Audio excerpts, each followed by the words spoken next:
Thursday's shadow. Thursday's shadow was bad. It stretched up buildings, intruded through windows, it cut around corners, popped up from the soil. It blinded men's eyes and darkened women's soul. It drove beasts and babes to the brink of madness. Thursday's shadow tore bark from the trees, tore shingles from the roof, tore happiness from families. Thursday's shadow was bad, so bad. Thursday's shadow was bad. Revulsed at the association, Thursday sought to soothe her soul reflection. She thought to lose her caste compulsion, to exorcise her demon diversion, that black refraction of who she did not know and would not affiliate given any choice.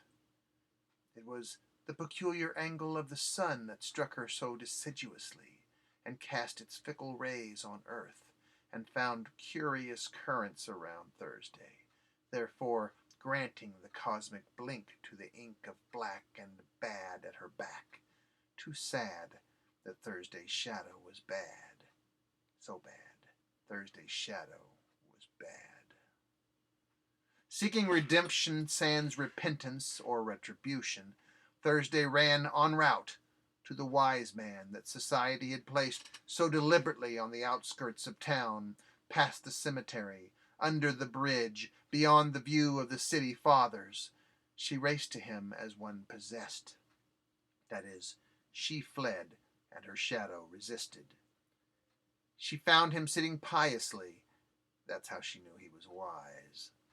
And she poured out her pity as her shadow writhed in pretend pain. It searched the cracks of the shack and the corners for a clutch of any hidden weapon, secret or whisper. For such it was that Thursday's shadow was bad. So bad, Thursday's shadow was bad. The man of wisdom examined her most vigorously, both inside and out, and in ways about which she had never heard, nor experienced, nor shouted aloud. When they were spent, and the truth vented, he entered a trance.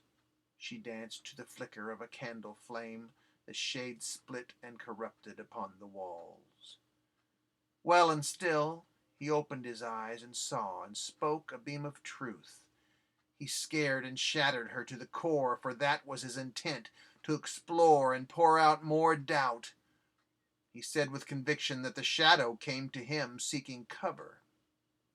It believes itself to be real. It wants confirmation of its contemplation. It mocks its reflection. It enters my mind, my home, my peace, my fantasies with questions of morality and how it may better escape it now. Not a care that it corrupts us all because Thursday's shadow was bad. So bad. Thursday's shadow was bad. Facing the space, she shivered at the thought. The realization of what she had fought, the evil exploited in Shade's bad name. Could she and the beast be one and the same? Or maybe the dark companion was more of the real, and what of the coldness she only could feel. The light of discovery contaminated her. She had been where her every shadow fell. She had done what her every shade said. She, perhaps, was the dark invisible. The real was the dream was the real. Was she only phantom ephemeral? Was she the light gone dark? The wise man spoke starlight. And much as any shadow shrinks and perishes against the valor of the sun, Thursday cracked and vanished, making two bads into one.